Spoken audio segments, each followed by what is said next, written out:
بسم اللہ الرحمن الرحیم۔ السلام علیکم، میں سمیع ابراہیم ہوں اور آپ دیکھ رہے ہیں ہمارا یوٹیوب اور فیس بک چینل۔ آغاز ہم تازہ ترین سے کرتے ہیں۔ آپ کو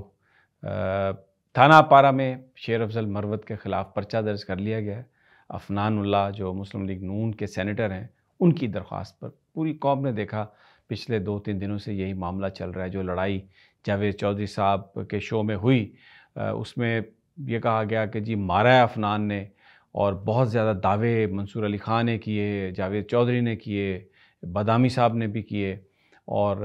اب یہ پتہ چلا کہ وہ جو بلیک بیلٹ تھے انہوں نے درخواست دے دی کہ جی میں تو اتنی مارا ہے مجھے اور میں نیم بے ہوش ہو گیا ہوں اور پتہ نہیں کیا ہوں، اور اس پر جو ہے وہ پرچہ درج کر لیا گیا شیر افضل مروت کے خلاف۔ یہ ایشو ہے، اس پر بات کریں گے۔ اور اس کے علاوہ نگران وزیر اعظم انوار الحق کاکڑ کی جو حماقتیں ہیں وہ کس طرح پاکستان کے لیے مسائل پیدا کر رہی ہیں، ان کے بیانات جو ہیں وہ کس طریقے سے لوگوں کو تکلیف پہنچا رہے ہیں۔ اور ابھی میں دیکھ رہا تھا حامد میر صاحب نے انہیں چیلنج کیا کہ جو بلوچستان میں مسنگ پرسنز کے حوالے سے جو گفتگو انہوں نے کی، شاید BBC کو انٹرویو دیتے ہوئے، اس میں جو سوال ہوا مسنگ پرسن پر، اس میں انہوں نے بلوچستان اور مقبوضہ کشمیر کا کمپیریزن شروع کر دیا، جو کہ ڈپلومیٹیکلی بہت ہی پاکستان کے لیے نقصان دہ، ویسے بھی ان ایتھیکل کہ وہ نگران وزیر اعظم ہے اور ایسے ایشوز پر وہ بات کر رہے ہیں، اور وہ ایک تاثر دینے کی کوشش کر رہے ہیں کہ میں وہ شخص ہوں جو سب کچھ جانتا ہے اور میں ہر چیز پر بات کر سکتا ہوں۔ انہوں نے جو وہ گفتگو کر رہے ہیں وہ پاکستان کے لیے امبیرسمنٹ کا باعث بن رہی ہے۔ میں پورا آپ کو تفصیل بتاتا ہوں جب سے وہ کیئر ٹیکر بنے ہیں پرائم منسٹر، تو جو انہوں نے گفتگو کی ہے، لیکن اس پہ تو حامد میر صاحب نے انہیں چیلنج کیا ہے کہ آپ یہ کہہ رہے ہیں کہ 50 مسنگ پرسن ہیں بلوچستان میں، تو آپ میرے ساتھ لائیو مناظرے میں آ جائیں، میں یہ ثابت کر دوں گا کہ ہزاروں ہیں مسنگ پرسن۔ اب یہ جو ایک کنٹروورسی پاکستان میں شروع ہوئی ہے، یہ اگر کاکڑ صاحب یہ بات نہ کرتے، سوال ہوا تھا بلوچستان کے مسنگ پرسنز پر اور وہ اب مقبوضہ کشمیر میں چلے گئے اور پھر یہاں سے آ گئے، اور وہ سوال کرنے والے نے بھی کہا کہ آپ پاکستان کے پرائم منسٹر ہیں، آپ مقبوضہ کشمیر کی کیوں بات کر رہے ہیں؟ میں آپ سے پاکستان کی بات کر رہا ہوں، بلوچستان کی بات کر رہا ہوں۔ تو یہ ایک بڑی ایک سنگین صورتحال ہے، اور یہ جو نگران وزیر اعظم ہے، ان کا جو مینڈیٹ تھا، چاہیے تو یہ تھا کہ یہ کہتے کہ میں الیکشنز کے لیے آیا ہوں اور اسی پہ فوکس رکھتے، لیکن زاہد حسین بڑے نون اور معتبر صحافی ہیں، انہوں نے ڈان میں جو اپنا ایک آرٹیکل لکھا ہے اس میں بڑی تفصیل انہوں نے بیان کی ہے، جس میں انہوں نے، میرے پاس کچھ اس کے حصے بھی ہیں، کہ یہ اپنی حدود سے تجاوز کر رہے ہیں، اور یہ چاہے سیاست ہو، اقتصادیات ہو، خارجہ امور ہو، ہر چیز پر یہ بات کر رہے ہیں اور یہ تاثر دے رہے ہیں کہ میں سب کچھ جانتا ہوں۔ اور پھر جس طریقے سے یہ گئے ہیں وہاں پر نیو یارک میں، راستے میں یہ پیرس میں رک گئے ہیں، وہاں پہ گلوبل فورم پر انہوں نے ایک لکھی ہوئی تقریر پڑھی ہے، آدھے سے زیادہ ہال خالی تھا، کوئی وہاں پر اہم لیڈر نہیں تھا، لیکن کیونکہ انہوں نے ایفل ٹاور کی سیر کرنی تھی فیملی کے ہمراہ تو وہاں پہ سٹاپ کر لیا۔ پھر یہ نیو یارک میں ہم کئی دفعہ کہہ چکے ہیں کہ سائیڈ لائنز پر یونائٹڈ نیشن جنرل اسمبلی کے کوئی قابل ذکر میٹنگ نہیں کر سکے، کوئی بندہ ان سے نہیں ملا، حتیٰ کہ آفیشیلی جو US ڈیلیگیشن ہے وہ بھی ان سے علیحدہ ملاقات نہیں ہوئی اس کی۔ تو اس کے بعد پھر یہ لنڈن آ گئے، وہاں پر بھی یہ گھومتے پھرتے رہے، پھر یہ سعودی عرب عمرہ کرنے چلے گئے، اور جس طریقے سے انہوں نے پیسے خرچ کیے ہیں اس پر ابو ذر، سلمان ابو ذر ایڈوکیٹ ہیں لاہور کے، انہوں نے باقاعدہ طور پر تفصیلات مانگ لی ہیں حکومت سے کہ کتنا خرچہ ہوا، کتنے پیسے خرچ ہوئے اس دورے میں، اور کون کون گیا تھا۔ اور اگر انہوں نے کہا کہ ابو ذر سلمان صاحب نے کہ اگر مجھے انہوں نے نہیں دیا یہ تفصیلات تو میں چلا جاؤں گا کورٹ میں۔ اچھا، اب جناب سب سے امبیرسنگ جو سچویشن تھی وہ نیو یارک میں، جب یہ کونسل آن فارن ریلیشنز کے اجلاس میں گئے ہیں، وہاں پر تھنک ٹینک ہے بڑا پریسٹیجیس، اور وہاں پر جو سوال و جواب ہوئے تو اس میں چائنا اور پاکستان کے تعلقات کے حوالے سے انہوں نے وہاں پر یہ بات کر دی کہ وہی تعلق ہے چائنا کا پاکستان کے ساتھ جو USA اور اسرائیل کا ہے، اور انہوں نے کہا کہ یہ تو میں نے جناب US آڈینس کو سمجھانے کے لیے بات کی تھی۔ پھر جب ان سے پوچھا گیا افغانستان کے تعلقات کے حوالے سے تو انہوں نے کہا کہ میں یہ سمجھتا ہوں کہ جیسے US اور جاپان کے بیچ میں ورلڈ وار سیکنڈ کے بعد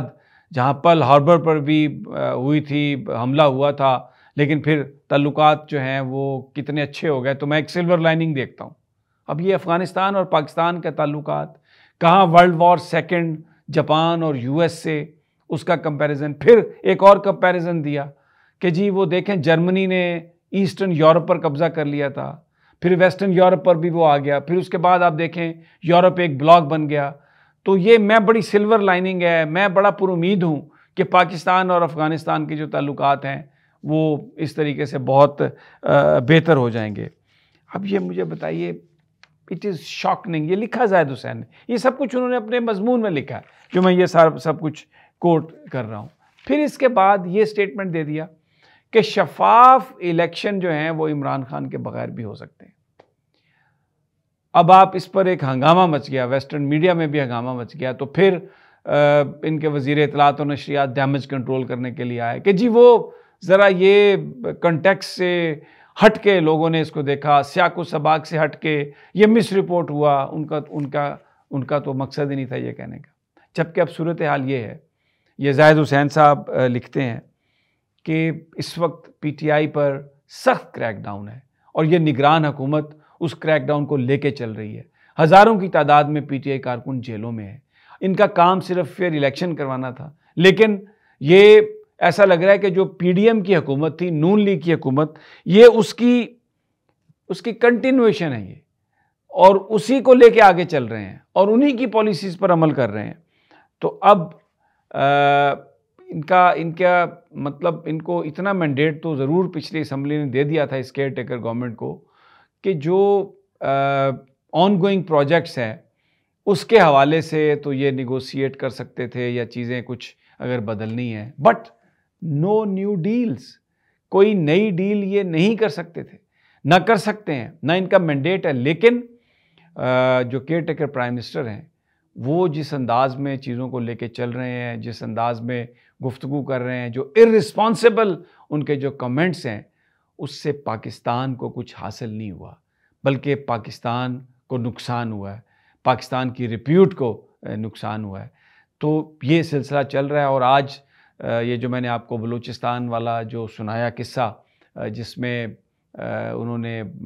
وہ کہا کہ جی 50 لوگ ہیں مسنگ پرسن اور حامد میرو نے چیلنج کر رہے ہیں، تو یہ اگر وہ باتیں یہ نہ کرتے تو یہ سچویشن پیدا نہ ہوتی، یہ ان کی اپنی گفتگو سے ہے۔ تو اب سوال یہ ہے کہ جو لوگ ان کو لے کے آئے کیا وہ سوچیں گے کہ یہ آگے انہی کو لے کے چلنا ہے، اسی طرح چلنا ہے، یا ان کا منہ جو ہے بند کرنا ہے اور انہیں سمجھانا ہے کہ don't see things which are irrelevant to you. یہ آپ چند کتابیں پڑھ کے تو آپ اسکالر نہیں بن جاتے، آپ کو بہت سی یعنی ایک ڈیپ مطالعہ اور پھر بہت ایکسپیرینس چاہیے آپ کو اس قسم کی گفتگو کرنے کے لیے۔ خارجہ پالیسی ایک بڑا کمپلیکس اور کمپلیکیٹڈ ایک سبجیکٹ ہے، اس پہ ہر آدمی بات نہیں کر سکتا۔